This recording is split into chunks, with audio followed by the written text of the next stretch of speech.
Wyoming Territory, late October of 1879. The wind chased dust across the plains like it was hunting ghosts. The fire had long since died out in the burned remains of the Atwell homestead, but the smoke still clung to the air, thick and bitter. The land was quiet, too quiet, except for the creak of leather and the slow steps of a chestnut gelding picking its way through the ash. On its back rode a man in a worn duster, his wide-brimmed hat shadowing sharp, tired eyes.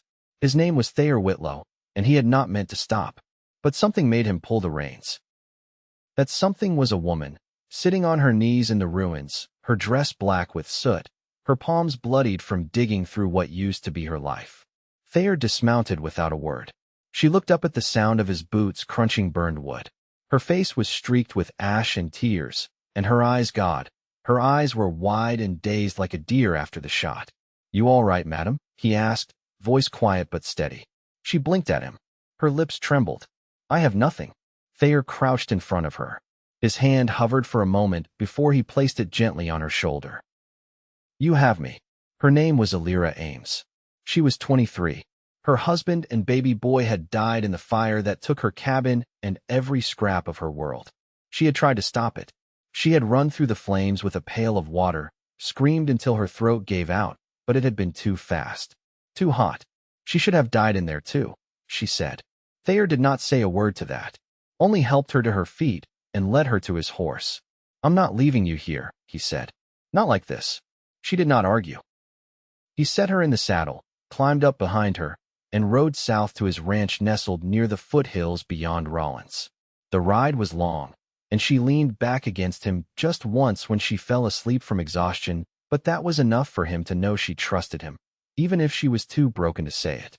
Thayer's place was small but strong. One main house, a barn, a few outbuildings. He had built it with his own hands over the last 5 years. No wife, no children. Never had the time for anything more than land, cattle, and quiet.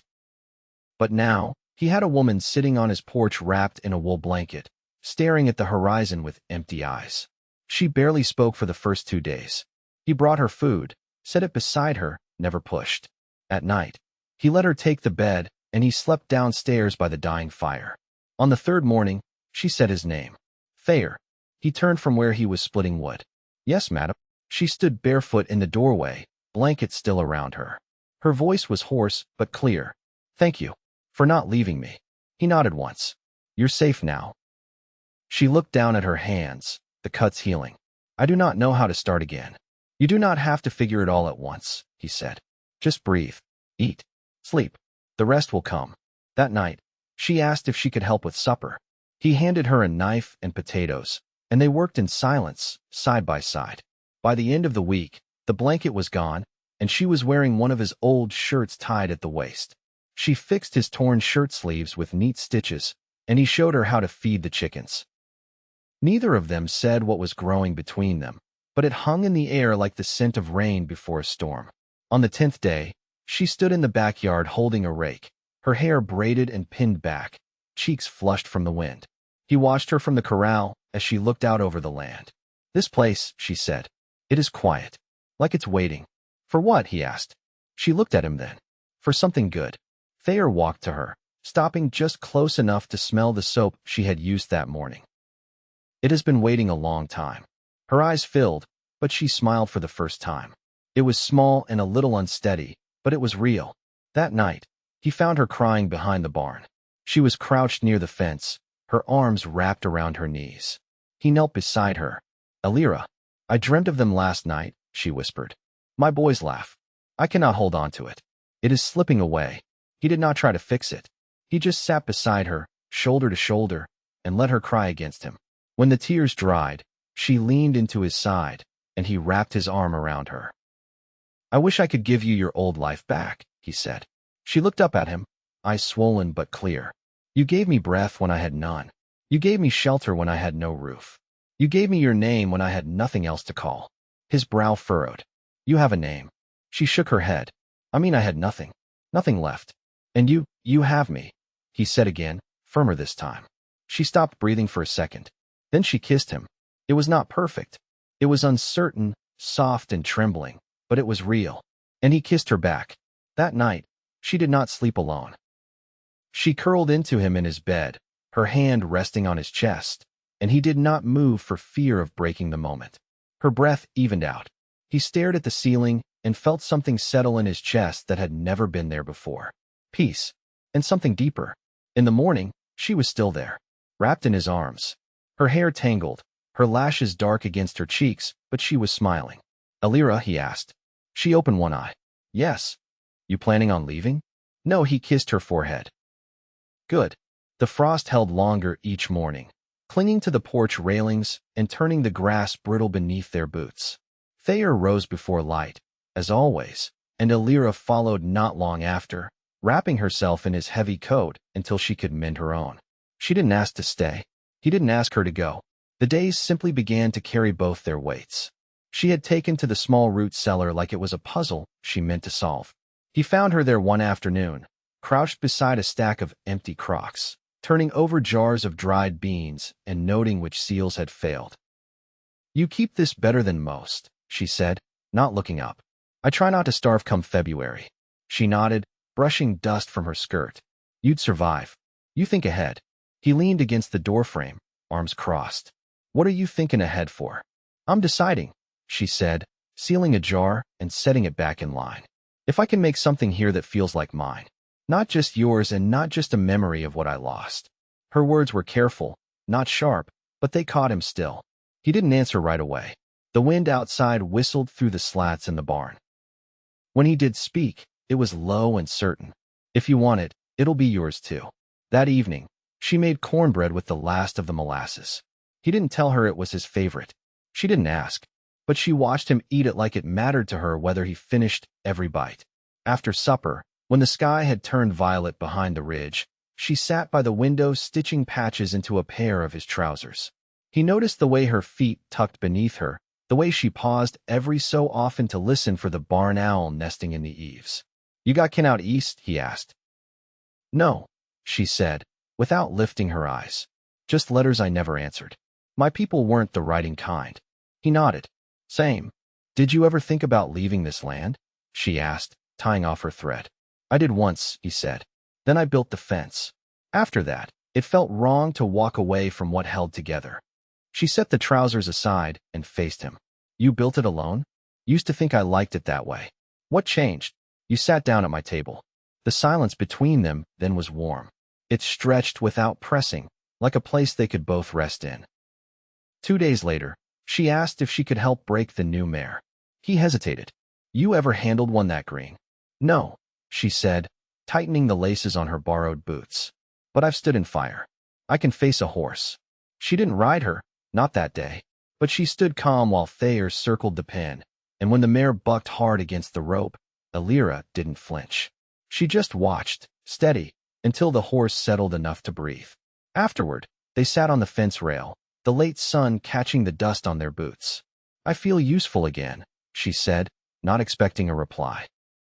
He didn't give one. He just handed her the flask of warm water and nodded once, like he knew exactly what that cost her to admit.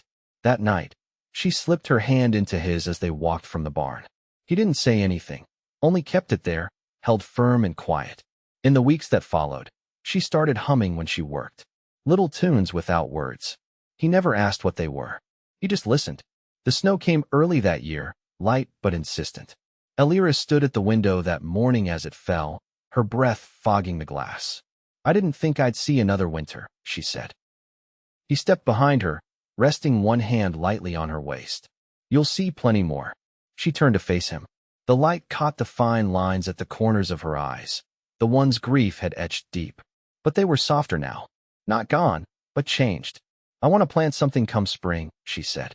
"Not just for food. Something that blooms." He looked at her a long moment. "Then we'll dig the beds come thaw. Make room for it." Her hand found his again. "I never thought I'd want anything again," she whispered. He brought her hand to his chest, right over the quiet thump beneath. "You can want. It's allowed." She leaned into him then, and they stood like that until the snow thickened and the cold began to creep in. Later, they lay beneath the worn quilt, her head on his shoulder, her fingers tracing the old scar on his forearm. "When did you get this?" she asked. "Railroad fight. South of Laramie. Fella swung a hatchet. Missed my head, thank God. She smiled against his skin. You ever think how close we come to not being here? All the time. Then I'm glad for every wrong step that led me to your fence. He kissed her hair, said nothing. But he held her tighter. And in the stillness that followed, they both knew something had begun again, not what was lost, but something else entirely. Something earned. Something enduring. The lantern hissed faintly in the barn loft while the wind worked its way through the cracks in the boards. Thayer leaned back against a bale of hay. Oilcloth coat hung on a peg behind him. Boots off, stocking feet stretched toward Elira across the narrow space. She sat cross-legged on a folded horse blanket, sorting through a box of old harness buckles and bits he'd never found use for. "These been up here long?" she asked, holding up a rusted cheek piece. "Since before I bought the mare, I didn't need." He traced a line in the dust beside him with one finger. Seemed like a good deal at the time. Turned out she was blind in one eye and mean as a bull snake. "You keep her." She kicked through the fence, bit the smith, and tried to drown herself in the trough. "I traded her for a wagon tongue and a sack of oats." Elira chuckled, soft and low. "You ever do anything the easy way?" He glanced over. "Didn't used to think there was one." She tucked a worn buckle into the corner of the box. "Maybe there isn't. Maybe there's just the way you decide to carry it." He didn't answer right off. His gaze lingered on her hands, how steady they were now. Not like before, when they trembled even at rest. "I never pictured sharing this space," he said. "Didn't think I'd have to." "You mean didn't want to?" she said, not accusing, just sure. He met her eyes. "Maybe." She leaned back against a beam, arms resting on her knees. "I didn't picture anything after the fire. Not even breath. And now I'm here, sorting through a stranger's rust pile like it matters. Ain't a stranger anymore." Her eyes softened, but she didn't smile. "No, I suppose I'm not." Down below, the horses shifted, hooves muffled in straw. A gust rattled the roof tin and settled again. Elira reached beside her, pulled a folded paper from beneath the buckle box. It was yellowed and creased, the ink faded. "What's this?" Thayer took it from her gently. "Old survey map. My father sent it west with me. Said if I was going to make a life, I should at least know where I was standing." "Did you ever write him back?" "No. He passed 2 winters after I left Missouri. I didn't know until it was too late." She tapped the edge of the map. "So you made this place without anyone watching. Only reason it got built." Elira looked at him a long moment. "You ever feel like there's pieces of you buried in the posts and beams?" He nodded once. "Most of me, I reckon." She folded the map again and handed it back. "Then I'll take care of it like it's part of you." That stopped him. He swallowed hard, surprised at how much those words reached. They descended the ladder slowly, her hand brushing his as they stepped down one rung at a time. The lantern cast tall shadows behind them, stretching long across the hay. At the bottom, she paused. "I want to sleep in the loft tomorrow," she said. "With you. Just once. Feel the wind through the boards. Listen to the horses breathe." He studied her face. There was no fragility there now, just quiet want. "We'll bring quilts up," he said. "And coffee. You'll freeze otherwise." She smiled, this time without fear behind it. "I've been colder in finer places."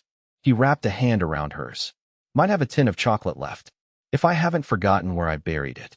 She stepped closer, their breath mingling in the cold. "You hide sweets. Only the ones worth keeping." The next morning, she woke before him, finished stitching the hem of a flannel shirt he hadn't worn in years, and laid it across the chair. When he came in from feeding the stock, she was boiling water over the stove and humming something slow and low. He didn't ask what the tune was. Didn't need to. After breakfast, they carried blankets and a kettle up to the loft. She moved like she belonged there now, no hesitation, no glances back. He watched her tuck a quilt along the edge of the hay bales, her fingers quick and knowing. When night fell, they lay side by side, the chill softened by wool and body heat. The sky showed through the cracks overhead, stars sharp and close. The horses shifted below, and a coyote called from someplace far off. Elira turned to him, resting her head on his shoulder. "You think we're allowed to feel this much peace?" He drew the blanket higher over them both. "I think we're owed it." She traced the line of his jaw with one fingertip. "Then I'll stop waiting for it to be taken." "You don't have to wait for anything anymore," he said. "Not here." They didn't speak again that night. Just breathed, together, in a space they had claimed by surviving, by choosing to stay. The first calf came late in the night, a rangy heifer with slick black shoulders and legs too long for her frame. Thayer found her near the creek fence, her mother pawing at the dirt, breath rising in thick steam beneath the moonlight. He worked quiet, guiding the pair into the lower paddock, his voice low and steady. When he came back inside, Elira was sitting at the kitchen table, shawl around her shoulders, a tin cup of weak coffee between her hands. "You didn't have to wait up," he said, setting his hat on the peg by the door. "I couldn't sleep," she replied, eyes on the cup. "Sometimes I still wake up not knowing where I am." He crossed the room, pulled out the chair beside her. "You know now?" She looked at him, then really looked and nodded. "I do." They sat in silence for a while, listening to the wind rub against the window pane. Her fingers brushed the rim of the tin cup, slow and absent. "You ever think about what comes next?" she asked. He didn't answer right away. The clock on the shelf ticked once, twice. "I think about tomorrow's weather, whether the fence will hold after the thaw. I think about how to stretch feed through March." He paused. "But if you mean 5 years down the line, I used to not let myself." She turned slightly toward him. "And now?" He rested his forearms on the table. "Now I think about whether you'd want a garden out back. Maybe a room built off the side one with more windows. I think about what it'd take to keep you here without ever asking you to stay." Her breath caught, but she didn't look away. "You don't have to ask, but I'd want to earn it. Not just stay because it's safe." He nodded once. "You already are." The next morning, she walked the fence line with him, measuring gaps and hammering in loose nails. Her hands blistered again, but she didn't slow. When they reached the ridge, she paused, staring out at the snow-packed fields below. "You ever think about what folks say?" she asked. "About a woman staying on a man's land with no preacher between them?" He drove a nail into a beam before answering. "I've heard worse. Most folks keep their eyes on their own chores." She gave a short laugh. "Not the sort I grew up around." "Then you're free of that now." She didn't speak again until they reached the barn. She leaned against the stall post, brushing sawdust from her skirt. "I was 16 when I married." He was older kind, but not one to ask what I wanted. "We had a quiet life, but I don't think I ever really opened my chest to him. Not the way I have with you." He set down the hammer. "I don't need to know what came before to love what's standing in front of me now." She blinked, and her hands fell still. "I never thought I'd hear that word again," she whispered. He stepped forward, slow enough not to startle her. "Then I'll say it plain." She lifted her chin, and for the first time, there was no fear behind her eyes. Only clarity. "I love you, Elira." Her breath shook as she reached for his hand. "I love you, Thayer." They stood there in the smell of hay and leather and dust, neither trying to make the moment bigger than it was. That night, she tucked the last of her few belongings into the empty drawer beneath his, and nothing more needed saying. The days grew longer. The snow melted in slow ribbons across the fields, and crocus pushed through the thawed ground beside the well. She planted a row of sweet peas along the southern wall. He built her a bench near the smokehouse, where the sun lingered longest. One morning in early April, she came in from feeding the chickens with a smudge of dirt on her cheek and a folded linen in her hand. "I found the cloth you were missing," she said, buried under a crate of empty jars. He wiped her cheek with his thumb. "You keep finding things I'd long given up on." She leaned into his hand. "We're not lost folk anymore, are we?" He kissed her forehead and left his lips there a moment longer than needed. "No," he said. "We're found." Outside, the wind had warmed. The fence held. The heifer was growing strong. And inside that small, sturdy house, two people who had once lived by silence and survival now lived by something else entirely rooted, steady, and full of breath. By late spring, the land was soft underfoot, and the creek behind the house ran full and fast with meltwater from the hills. Thayer had dug a drainage line along the north fence where the soil pooled too thick, and Elira had begun pressing seeds into the garden beds just as the last frost lifted. She wore a brimmed straw hat he'd traded for in Rollins, wide enough to shield her face from the high sun, and a calico apron with new ties she'd sewn from leftover muslin. Thayer watched her from the porch, whittling a sliver of pine, not for anything in particular, just to keep his hands busy. She moved slow, careful, like she wasn't just planting, but laying claim to something deeper. "You ever think about how much this land's held?" she asked, not looking up.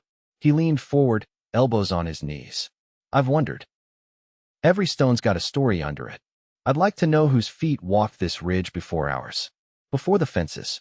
Before the road curved through. She dusted her palms on her skirt, straightened. There's something about that kind of knowing.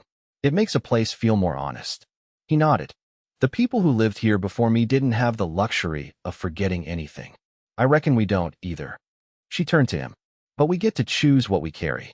He set the knife down, the pine curl falling to the step. You want to go into town next week? Her brow lifted slightly. For what? There's a clerk at the land office who keeps records, names, claims, sometimes older maps. Might be something there about who came before. Elira stepped closer, brushing her fingers along the porch rail. You'd come with me? I wouldn't send you alone. She tilted her head, considering. Then yes, I'd like that. The ride into Rollins was long, but not hard. They left at first light.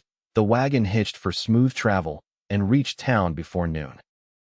Elira wore a faded gray dress, her hair pinned in a way that kept the wind from tangling it, and Thayer had shaved close that morning, though he said nothing about it.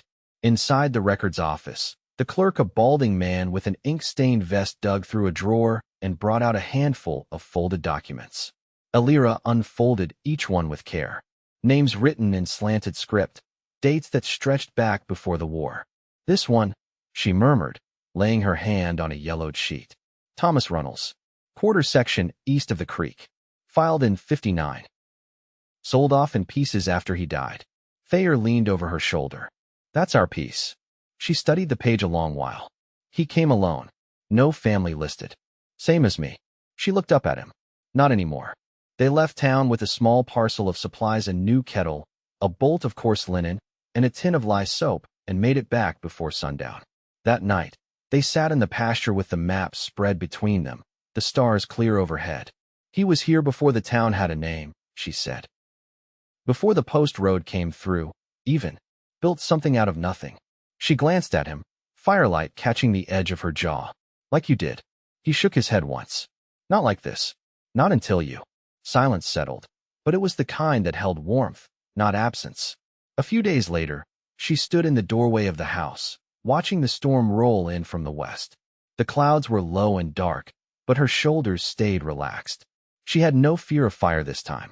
Thayer had cleared the brush back from the house, built stone breaks along the edge of the field. We should take in the laundry, she said. I already did. She turned, surprised. You folded shirts? Don't give me too much credit. I rolled them. She laughed, not the small, uncertain sound from before, but full and round like water over smooth stone. He crossed to her, still dusted with flour from the bread he'd been kneading, and brushed a curl from her temple. I've been thinking, he said. She arched a brow. Dangerous. I want to put a ring on your hand. Her lips parted, but no sound came. I don't need a preacher's words to know what this is, he went on. But I want to give you that choice. A name you can carry if you want it. A promise, plain and simple. She blinked once, then stepped forward and laid both hands over his heart. I want that, she said. Not because I need it, but because it's ours to build. They wed 2 weeks later in the clearing behind the house. No crowd, no music.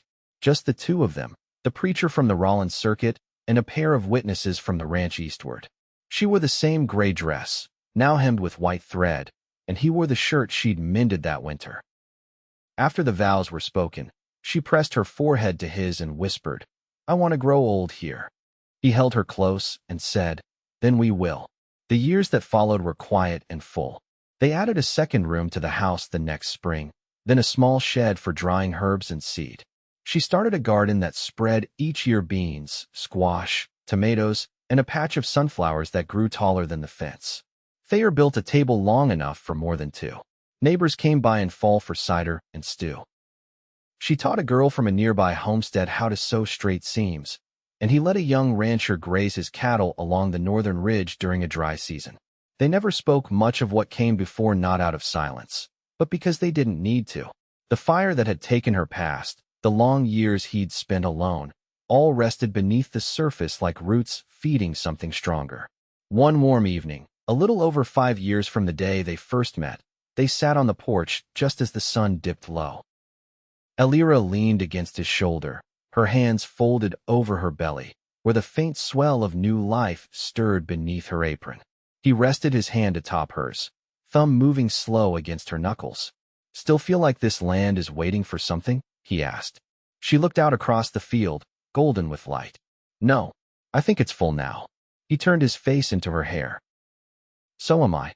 And as the last light slipped behind the ridge, the house behind them warm and lived in, the fields quiet and strong, they sat together in the peace they had built with fire, soil, and grace side by side, with nothing left to run from, and everything left to grow.